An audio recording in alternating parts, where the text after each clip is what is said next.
Okay, so hello and welcome. So today we are going to have our topic. So this is actually the internal loadings in structural members. So usually in structural members, there are a lot of loadings externally that is applied to it. And what will be the effect of that? In your strength of materials, as we all know and we have already discussed, we have dealt with a normal force, and you know a normal force is a force that is parallel to the structural member.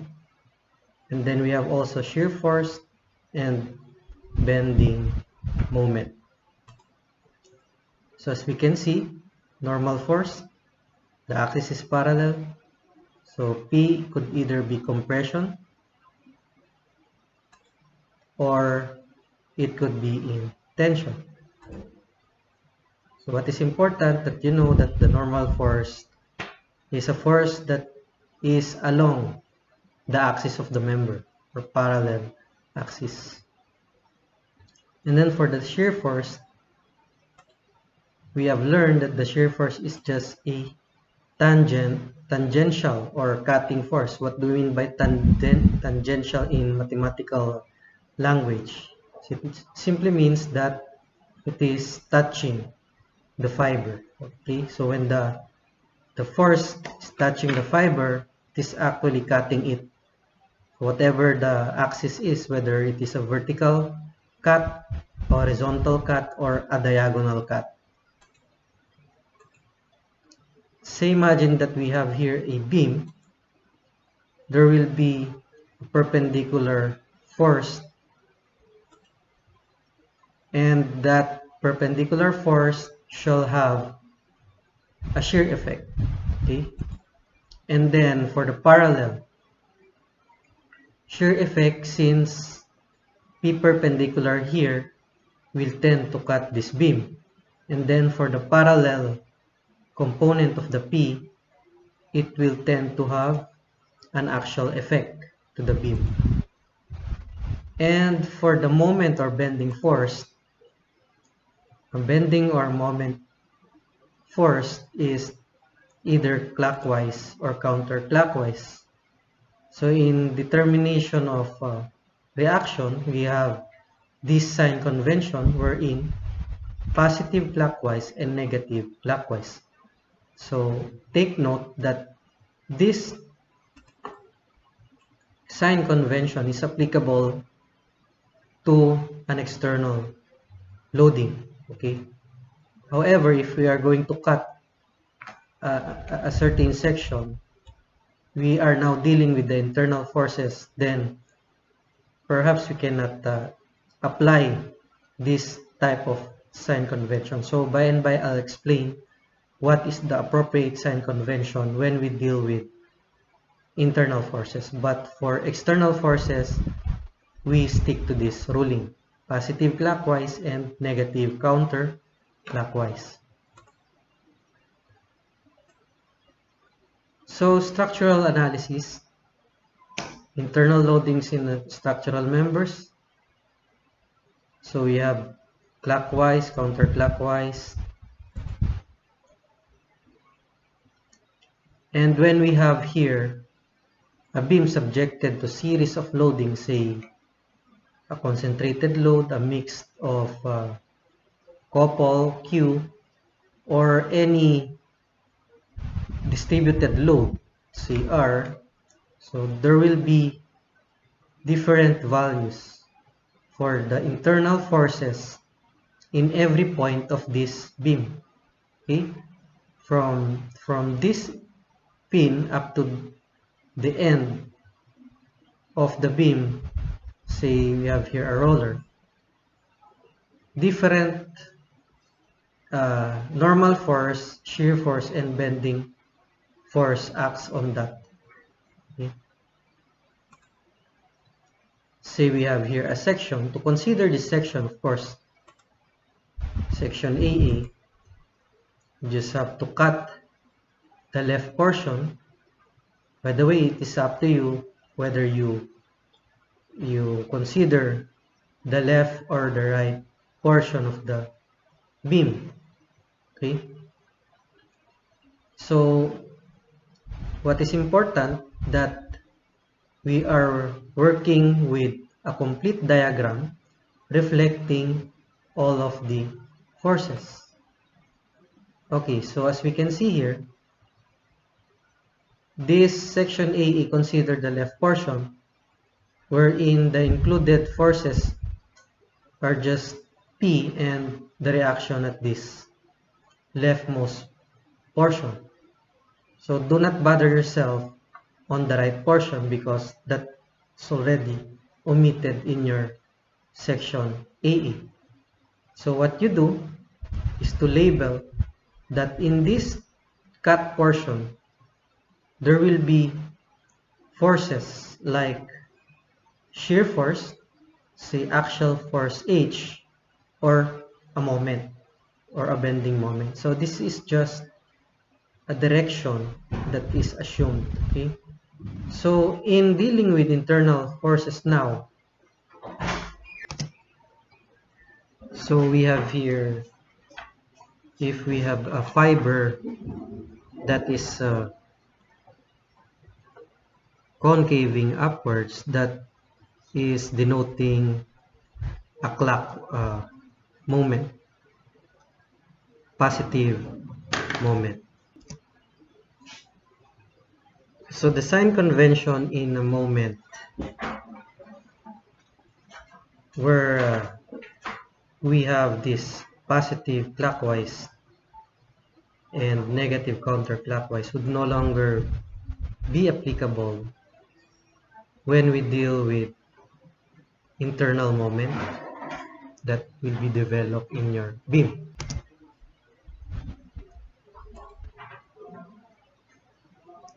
So what will be now our basis in saying that your moment would be positive or negative moment? So basically,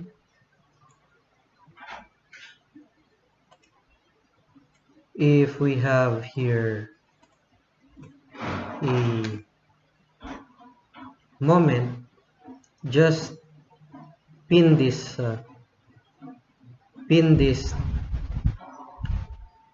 outer edge and then apply the moment, and then imagine what will be the behavior, whether your fiber will be concaving downwards or it will concave upwards. So if your fiber is concaving upwards, then that is a positive moment. Okay, so no matter what is the direction, whether it is clockwise or counterclockwise, what is important in your internal moment is that you know the orientation of the fiber. Okay, so the key here, the key term here is the fiber, whether the fiber is concaving upwards or it is concaving downwards. So if it is concaving upwards, of course, as we all know, that there will be a neutral axis on the cross section of the beam. So along that line, the stress is zero. Kaya nga tinawag na neutral because the stress is zero. Neutral in a sense that it is not tension or it is not a compression.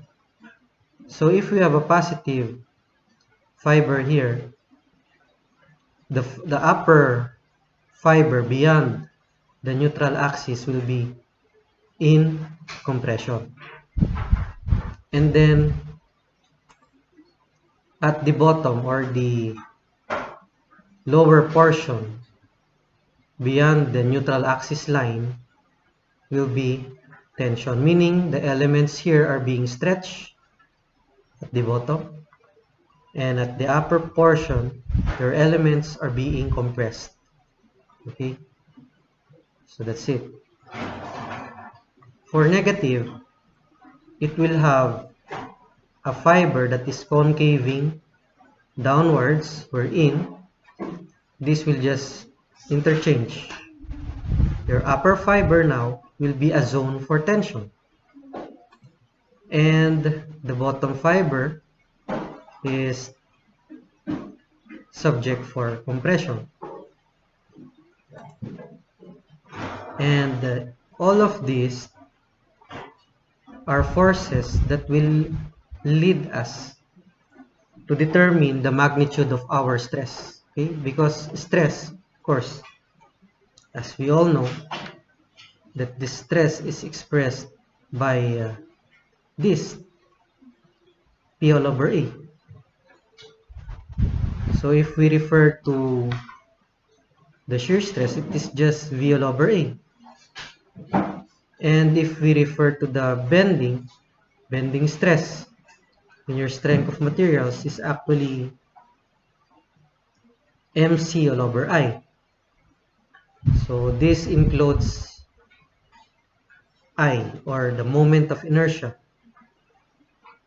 more on the cross-sectional area. So for the shear and moment diagram, it allows us to have a picture on what are the magnitudes of the shear at any point, or the moment at any point of the beam. So this is actually the first step in our analysis that we need to tackle. And what about the steps?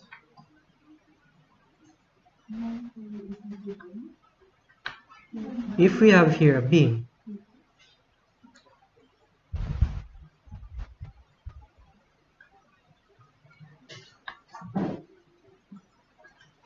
there will be different values at every section of the beam.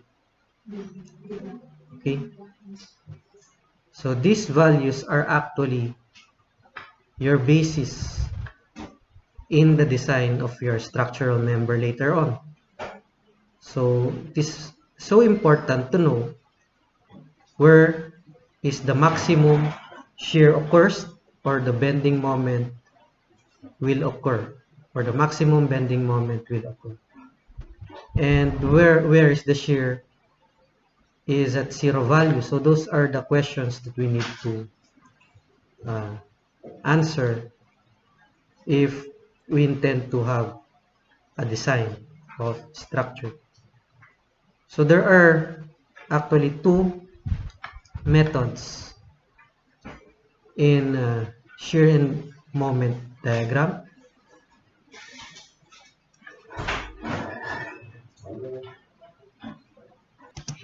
So by equation method and by graphical method. So let us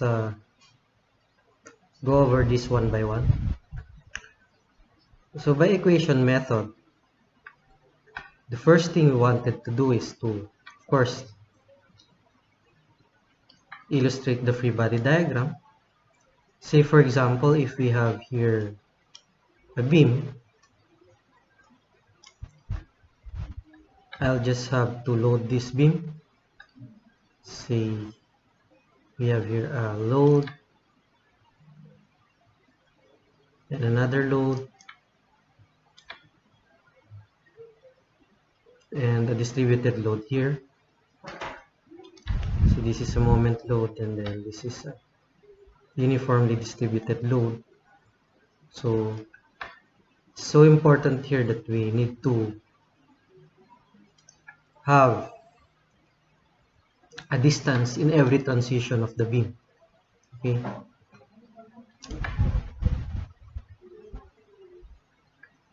So why there will be a transition here? Because from a concentrated load, it changes to a couple force.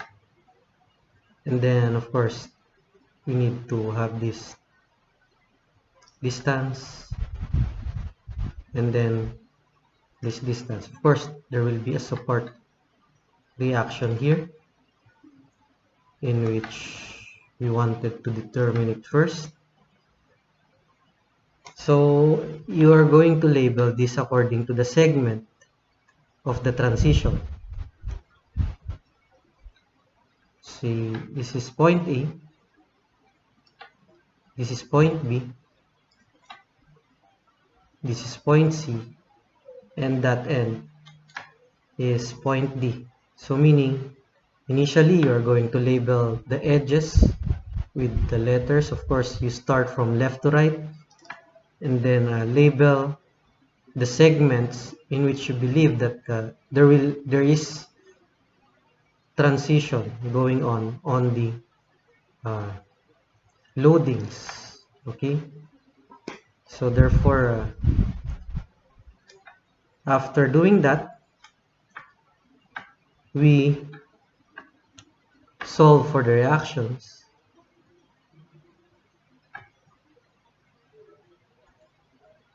and we have to ensure that the reaction is correct by your check mechanism that we always emphasize. And then after solving for the reaction and ensuring that your reaction is correct, then we are going to set a changing value for x. So we'll just have to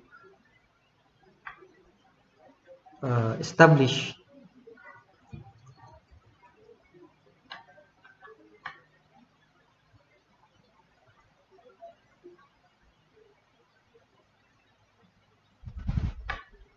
the value of x.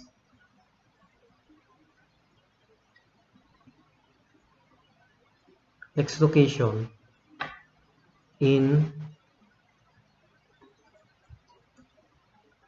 every segment of the beam. So your first analysis or first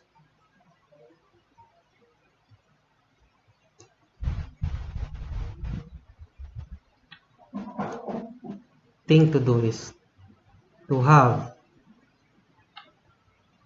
an x that is within your first segment here. Therefore, there will be x for AB,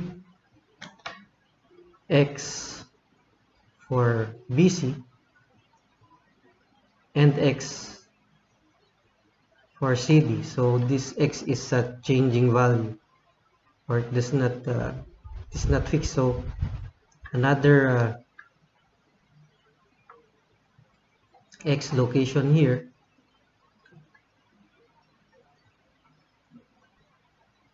we set x that will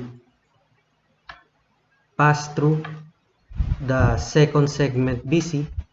This is another x, and then another set of solution that will include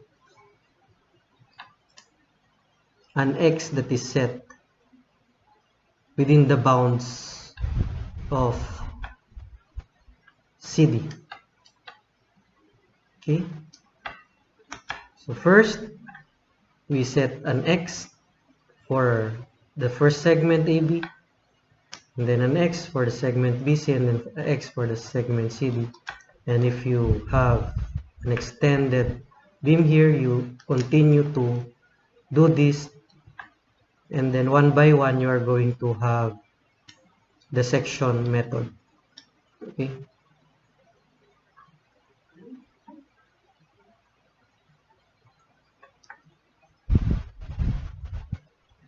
okay, so the basic principle here, or the root principle here in equation method, is just use section method and then perform this one: summation forces vertical is equal to 0.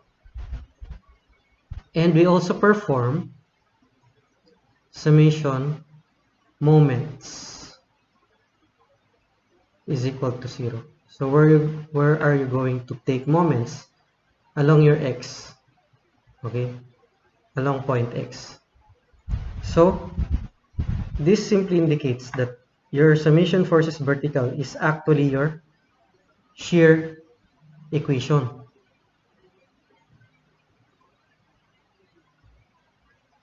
And your summation moment is your moment equation. Okay, so we will be having here an equation that is in terms of x. Okay, so that if you substitute x, we'll just have to, you will determine right away or immediately the value for the shear and the moment through the equation. Take note that if you have an equation for AB, segment AB, your distance x is limited to the distance from A to B only. So do not go beyond or exceed the distance of AB because your equation involves only an x that is within the length of AB. So it is not applicable to a length beyond AB. Say for example, AB here is 3 meters. And then you substitute an x which is 3.1. So therefore, it is not applicable anymore. So our equation is not anymore applicable when you substitute that value of x. Okay. So important note here in the shear equation is that at shear is equal to 0, the moment value is at maximum. Okay, so at shear is equal to 0, the moment is at maximum. So as an example, I'll just have here a beam, a simply supported beam. First, we have here a distributed load. If we are going to illustrate the shear and moment of that one, here's the shear. Okay, this one goes up, and we have here a symmetrical triangle. This is positive and negative. So as we can see here that this shear, the line of or the curve of the shear diagram is crossing the 0, okay, the 0 value. So remember that whenever your line or the shear line will cross the 0 axis or the 0 line here, the point of intersection is where the moment is at maximum. So in fact, if you are going to illustrate this, nandito yung pinakamataas na value sa tapat ng shear at 0. Okay? So sa tapat ng shear or the point where the shear is equal to 0, that is where your maximum shear is situated. Okay? So in this case, it is located, your 0 shear is located at the mid dimension or the mid length of this beam, and the mid length is the location of the maximum moment of your beam.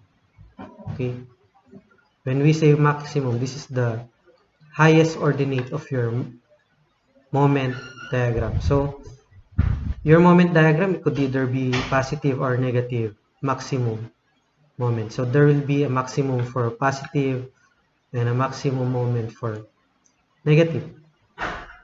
Okay, so that is the approach. Okay, So in equation method, we are just after with the values per point, okay?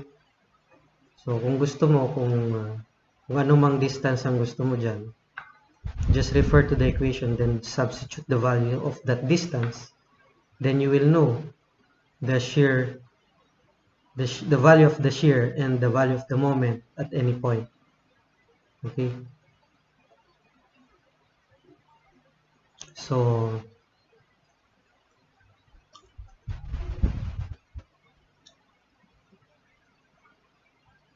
of course, we need to graph our shear and moment.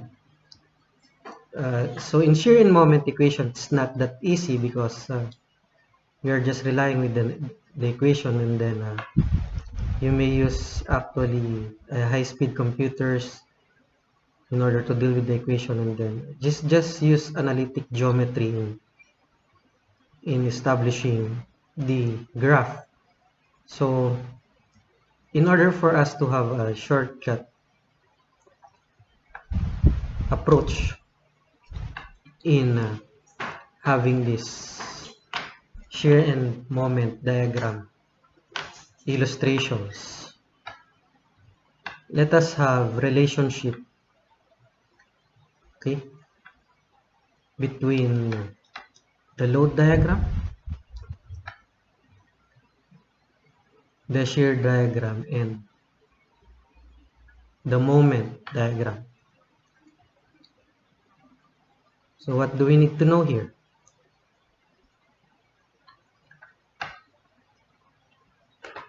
We will just focus on diagonal lines here, because diagonal lines will tend to have different type of curve, whether your curve. So dalawa lang naman yan. Your curve will be concaving upwards,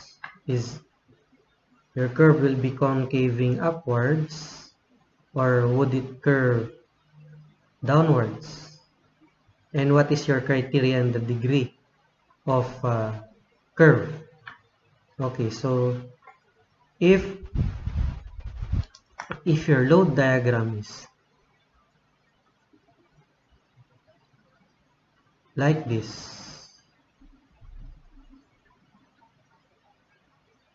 this is actually a uniform load, ano? So ano yung magiging shear diagram niya? If this is a downward, so it depends actually on your reaction. Say this is your reaction. Of course, your shear looks like this. Okay?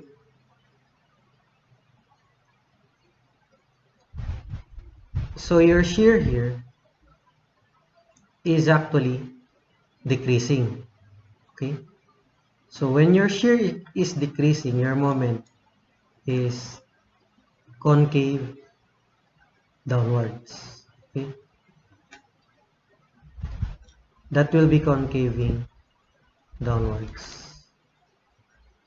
So if it is decreasing, your shear is, or your moment is concaving downwards, or you connect points by a curve that is concaving downwards. Okay?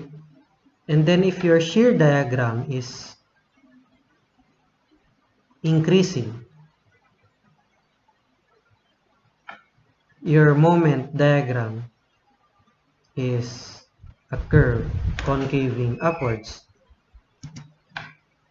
So, ibig sabihin, shear and moment, tatandaan nyo kapag decreasing yan, concaving downwards. So, it has a direct logic, when we say decreasing, downwards, increasing, concave upwards, meaning there is a direct logic between the shear and moment.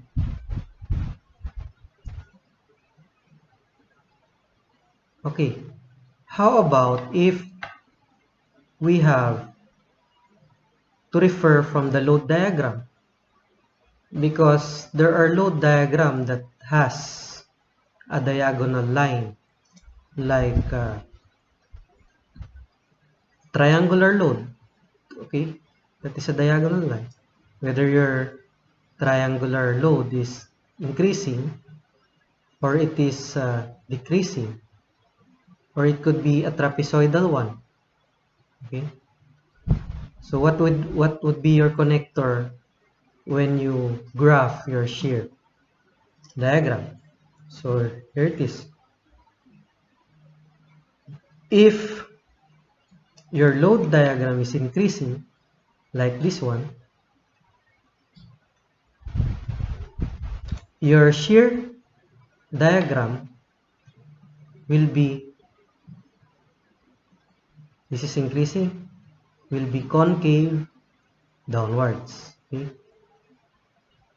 And then if you have a decreasing loading like this, your shear diagram connector is a curve that is concaving upwards. Okay, concaving upwards. So there is an inverted logic when we talk about the load and the shear. Okay, so let us have review. So for the shear, if your shear has a diagonal line and that diagonal line is decreasing, comparing it to the moment, okay, so referring to the moment, you connect points by concave downwards. So meaning that is just a direct logic, decreasing downwards. And for increasing, that is concave upwards. And then it is a reverse logic if we have to start with load and then we have a shear, increasing, concave downwards, decreasing, concave upwards. That is a revert logic. Okay, so that is our reference in establishing the illustration for the shear and moment diagram. And then of course, if you have gone through the shear, then just go back to the relationship between shear and moment diagram. Okay, so that is for the procedure for the shear and moment by equation method. Then moving on to the next method, which is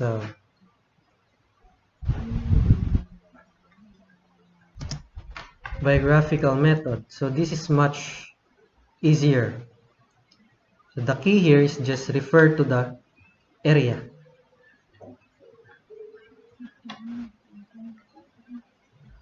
Area of the diagram. We bear in mind that the area of the load diagram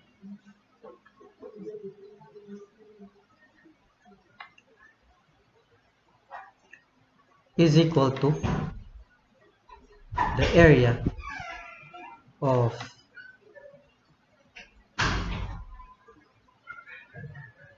the shear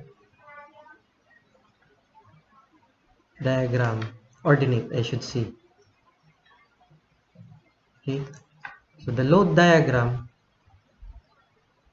the area of the load diagram is equal to the shear diagram ordinate, and the shear diagram area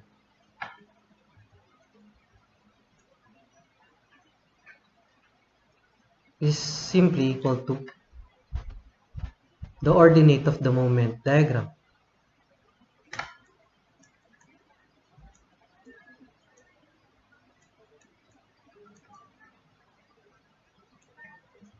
And then bear in mind that when your shear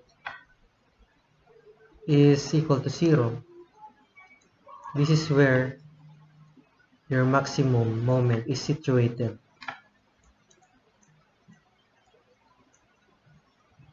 Okay. And then we compare the load, shear, and the moment diagram, wherein if the load diagram is increasing, what have we said relating it to the shear? We have said that it has a inverted logic.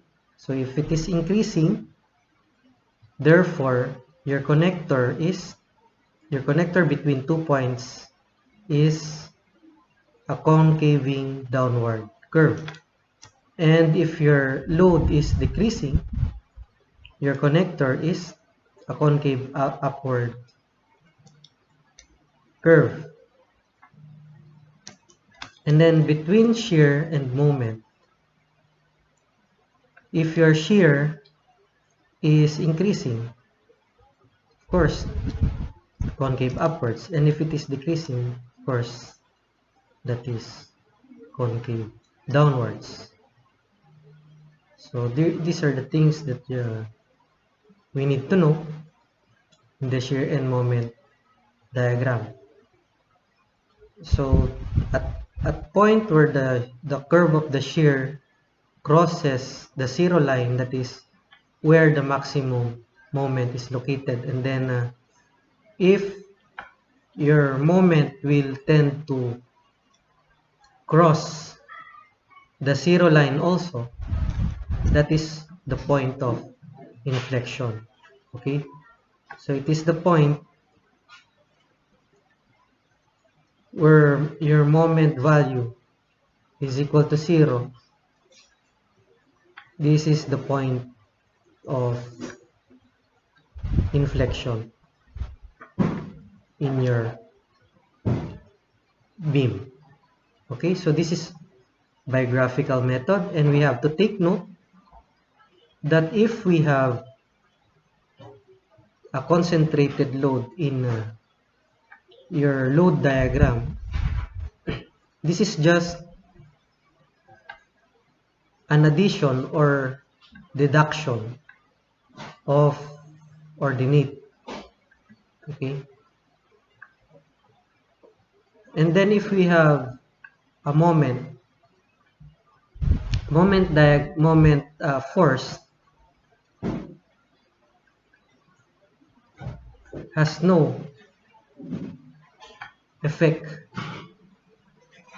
in your shear diagram.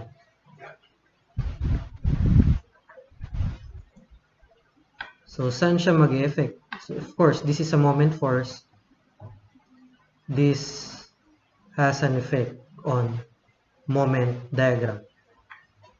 So it is either addition or deduction of ordinate in moment diagram. Again, I would like to reiterate that it's no effect in the shear diagram.